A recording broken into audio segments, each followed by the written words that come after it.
বাজা মেয়ে ছেলে কোথাকার, বাচ্চা জন্ম দেওয়ার ক্ষমতা নেই, সে আবার আসছে সংসার আগলে ধরে রাখতে। ওর জন্য কি আমি আমার নাতি নাতনির মুখও দেখতে পারবো না?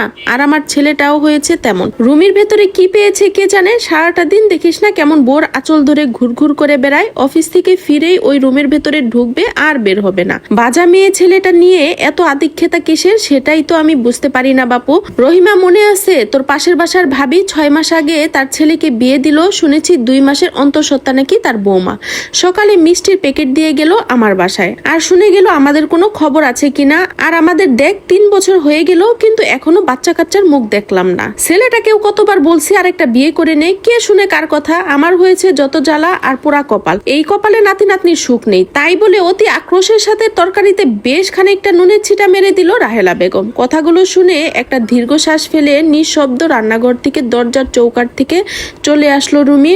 নিজের রুমে এসে শাড়ির আঁচল মুখে গুজে নিঃশব্দে বালিশ ভেজাতে লাগলো সে। এটা তার নিত্যদিনের ব্যাপার হয়ে দাঁড়িয়েছে। বিয়ের প্রথমে শাশুড়ি তাকে কত যত্ন করত, একদম নিজের মেয়ের মতো ভালোবাসতো। এই শাশুড়ির হাত ধরে সংসারের কত খুঁটিনাটি কাজ শিখেছে সে। সবাই দেখে বলতো এরা শাশুড়ি বৌমা নয়, একদম মা মেয়ে। কিন্তু রুমির কপালে এত সুখ মনে হয় লেখা ছিল না। বছর ঘুরে 2 বছরে গিয়ে ঠেকলো রুমি আর রাশেদের দাম্পত্য জীবন। তারপরও যখন তাদের সংসারে নতুন সদস্যর আগমন ঘটলো না, তখন কপালে দুশ্চিন্তার ভাঁজ পড়ে গেল রাহেলা বেগমের। আস্তে আস্তে যেন রাহেলা বেগম তার ভালো মানুষের মুখোশ থেকে বেরোতে শুরু করলো। ছদ্মবেশী মা থেকে দজ্জাল শাশুড়িতে রূপান্তরিত হয়েছে। প্রত্যক্ষভাবে রুমিকে ইঙ্গিত না করলেও পরোক্ষভাবে ঠিক বুঝিয়ে দিতেন রুমির দুর্বলতা। ভালো কোনো অনুষ্ঠানে রুমিকে নিয়ে যেতেন না, কিন্তু ইদানিং একেবারে আঙ্গুল তুলে বুঝিয়ে দেয় যেন সে বাছা।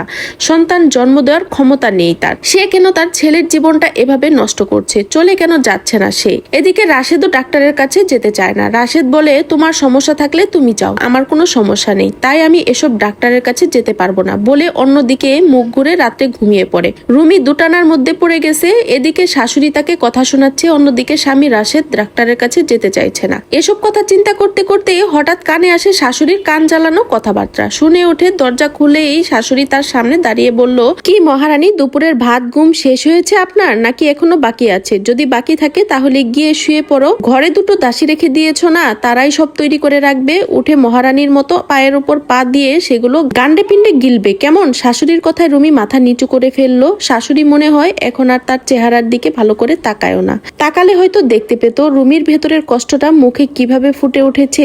রুমি মাথা নিচু করে আমতা আমতা করে বলল, মা আমি এখনই গিয়ে সবকিছু তৈরি করে ফেলছি, আপনি চিন্তা করবেন না। আপনার ছেলে আসার আগেই আমি সবকিছু তৈরি করে ফেলবো। হ্যাঁ, সেই ছেলেকে কিভাবে হাতের কবজায় রাখতে হয় সেটা তো খুব ভালোই করতে পারো তুমি।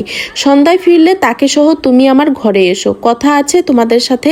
এবার মনে হচ্ছে একটা ফয়সালা ঠিক করতেই হবে। শাশুড়ির কথায় আতঙ্কে উঠল রুমি। কি চাইছেন মা, সেটা রুমি কিছুটা হলেও আন্দাজ করতে পারছেন। নিঃশব্দ আরেকটা দফা চোখের পানি বিসর্জন দিয়ে রান্নাঘরের দিকে গেল। বিকেলের নাস্তার কার্যক্রম সব শেষ করে নিঃশব্দে আবার নিজের রুমে প্রবেশ করলো রুমি এবং যে কোনো পরিস্থিতি মোকাবেলার জন্য মানসিক দিক থেকে তৈরি হতে লাগলো। সন্ধ্যায় রাশেদ অফিস থেকে ফিরে হাত মুখ ধুয়ে ফ্রেশ হয়ে এলে রুমি তার জন্য 1 গ্লাস লেবু শরবত তৈরি করে আনে। এক নিঃশ্বাসে গ্লাসটা ফাঁকা করে পাশের টেবিলে রাখতেই রুমি বলে ওঠে, মা আমাকে আর তোমাকে তার রুমে যেতে বলছে, কি যেন গুরুত্বপূর্ণ কথা আছে।